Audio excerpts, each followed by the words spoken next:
नमस्कार, मी प्रणाली भोसले. माझे कोकणमध्ये आपल्या सर्वांचं मनपूर्वक स्वागत करते. पाहणार आहोत महत्त्वाच्या घडामोडींचा वेगवान आढावा. सर्वोच्च न्यायालयाने इलेक्ट्रोल बॉन्ड संदर्भात स्टेट बँकेला झापल्यानंतर आता राजकीय घडामोडींना वेग आल्याचं दिसतंय. याआधी 15 मार्च रोजी होणारी निवडणूक आयोगाची बैठक आता 13 किंवा 14 मार्च रोजी होणार असून लोकसभेच्या निवडणुका या 15 मार्च रोजी जाहीर होण्याची शक्यता आहे. याआधी 15 मार्च रोजी केंद्रीय निवडणूक आयोगाची तारीख जाहीर होणार होती, त्यामुळे रिक्त असलेल्या 2 निवडणूक आयुक्तांची निवड करण्यात येणार होती. देशातील सर्वांच्याच नजरा महत्त्वपूर्ण अशा लोकसभा निवडणुकीकडे लागल्या आहेत. राजकीय पक्ष देखील यासाठी कंबर कसून तयारी करतात. त्यातच आता यासंबंधी निवडणूक आयोगाच्या महत्त्वाच्या बैठकीची तारीख देखील ठरली आहे. 15 मार्च रोजी ही बैठक पार पडणार असून 18 मार्च नंतर आचारसंहिता लागू होण्याची शक्यता आहे. उद्यापर्यंत निवडणूक रोख्यांची माहिती निवडणूक आयोगाला द्या असे आदेश सुप्रीम कोर्टानं स्टेट बँकेला दिले. त्यामुळे हा स्टेट बँकेला मोठा झटका असल्याचं बोललं जात आहे. स्टेट बँकेने निवडणूक रोख्यांची माहिती देण्यासाठी सुप्रीम कोर्टाकडे जूनपर्यंतची वेळ मागितली होती, पण सरकारने बँकेची मागणी फेटाळली आहे. स्टेट बँकेने सुप्रीम कोर्टाकडे 30 जूनपर्यंतची वेळ मागितली होती, पण आतापर्यंत तुम्ही काय केलं असं म्हणत सुप्रीम कोर्टानं बँकेला फटकारलाय. सरकारच्या मेरा पहिला वोट देश के लिए मोहिमेअंतर्गत प्रसिद्ध वाळू शिल्पकार सुदर्शन पटनायक यांनी साकारलेल्या कलाकृतींचं केंद्रीय मंत्री अनुराग ठाकूर यांनी कौतुक केलंय. ही मोहीम देशाच्या कानाकोपऱ्यात पोहोचली आहे आणि लोकशाही प्रक्रियेत सहभागी होण्यासाठी नवमतदारांचा अभूतपूर्व उत्साह दिसत आहे. तरुण आणि पहिल्यांदाच मतदान करणाऱ्या मतदारांना मोठ्या संख्येनं मतदान करण्याचं आवाहन करणारं वाळूशिल्प सुदर्शन पटनायक यांनी ओडिशातील पुरीच्या समुद्रकिनाऱ्यावर साकारलंय. अजित पवार गटाचे आमदार निलेश लंके पुन्हा शरद पवार गटात प्रवेश करणार आहेत. निलेश लंके यांनी शरद पवार यांची भेट घेतली आहे. आज ते शरद पवार गटात प्रवेश करणार असल्याची माहिती समोर आली.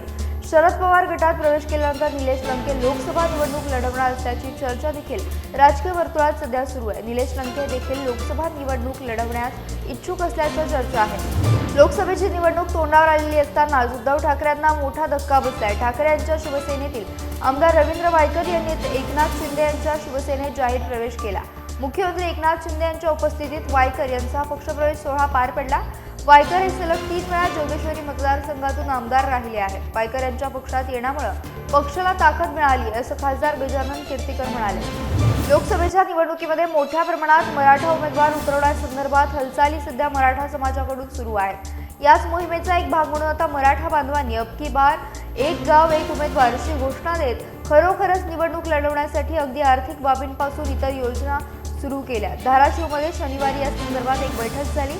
या बैठकीत मराठा आंदोलनादरम्यान अंगावर केसेस घेतलेल्या तरुणांना उमेदवारी देण्यात यावी किंवा त्यांना प्राधान्यक्रम देण्यात यावा असं निश्चित करण्यात आलंय.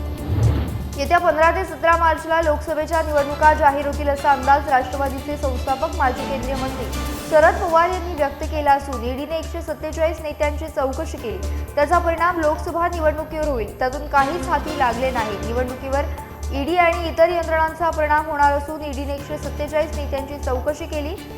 5,906 केसेसपैकी 25 प्रकरणात निर्णय झाला असून ईडीवर सरकार वर्षाला 404 कोटी खर्च करत आहे असं सांगून ईडी कारवाईत एकही भाजप नेता नाही अशी टीका शरद पवार यांनी केली आहे. दोडामार्ग तालुक्यातील अनेक गावात जंगली हत्तींचा उपद्रव सुरू आहे. या हत्तींना कायमचं पकडून कर्नाटक राज्यात पाठवायचं होतं, पण माणगाव खोऱ्यात हत्ती पकड मोहीम दरम्यान पकडलेल्या 2 हत्तींचा बळी गेला. यामुळे हत्तींना बेशुद्ध करून पकडणे बंद केले. यामुळे पकडू शकत नाही, तर धरणाच्या पलीकडे अभयारण्य निर्माण करणे सुरू आहे. या हत्तींना ठिकाणी नेण्यासाठी आसाम येथील टीम येणार आहे असं केसरकर यांनी सांगितलंय. तालुक्यातील पळये, विजगर, काटिवडे, तळकट, कोलझर येथील नवीन पुलाच्या बांधकामाचे भूमिपूजन शालेय शिक्षण मंत्री दीपक केसरकर यांच्या हस्ते करण्यात आले. यावेळी ते बोलत होते.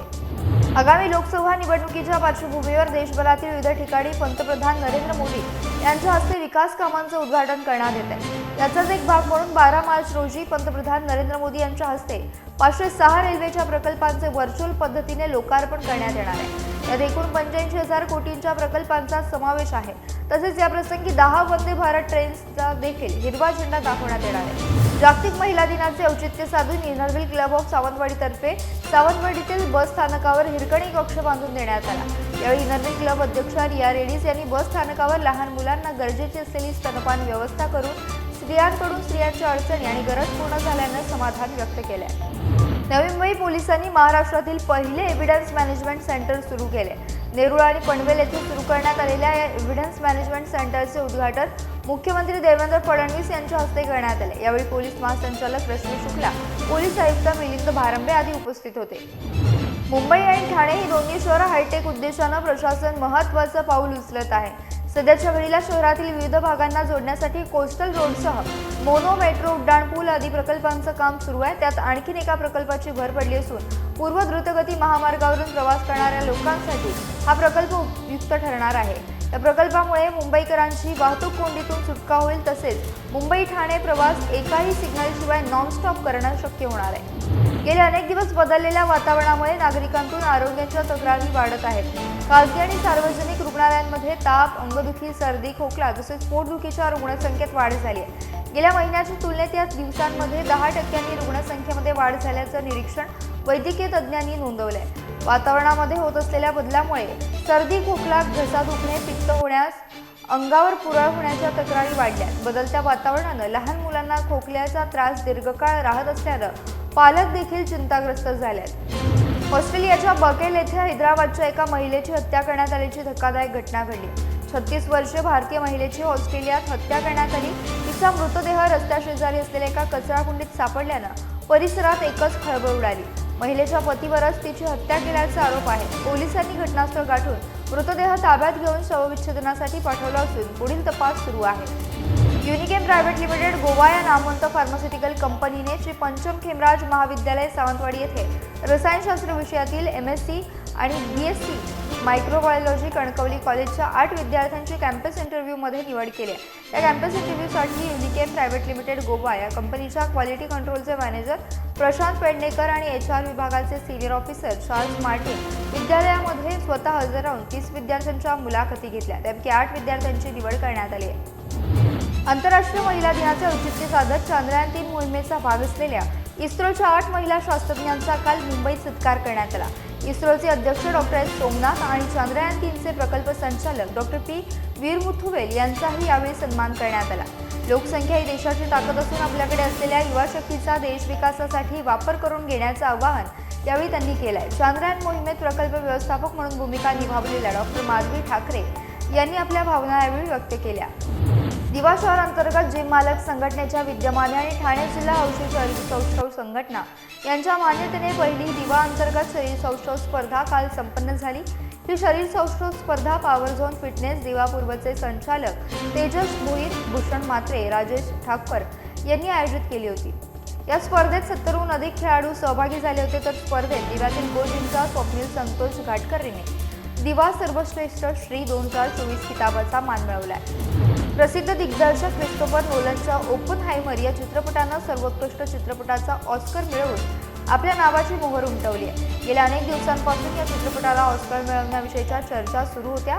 यंदाच्या 96व्या ऑस्कर सोहळ्यात नोलनच्या नावावर शिक्कामोर्तब करण्यात आलं। भारताच्या सात्विक साईराज रंकीरेड्डी चिराग शेट्टी या जोडीने बॅडमिंटनच्या पुरुष दुहेरीतील आपली मक्तेदारी कायम राखत फ्रेंच खुल्या बॅडमिंटन स्पर्धेचं विजेतेपद मिळवलंय। अंतिम लढतीत रविवारी सात्विक चिरागने चायनीज तायपेईच्या हे युएई लिपो सुआन यांग जोडीचे आव्हान अवघ्या 37 मिनिटात 21-11, 21-17 असे सहज परतवून लावले। यंदाच्या हंगामात सात्विक चिरागनं सलग 3ऱ्या स्पर्धेत अंतिम फेरी गाठली होती आणि अभिनेते पंकज त्रिपाठी यांचा मैं अटल हूँ हा सिनेमा जानेवारी महिन्यात रिलीज झाला। हा चित्रपट अटल बिहारी वाजपेयी यांच्या जीवनावर आधारित आहे।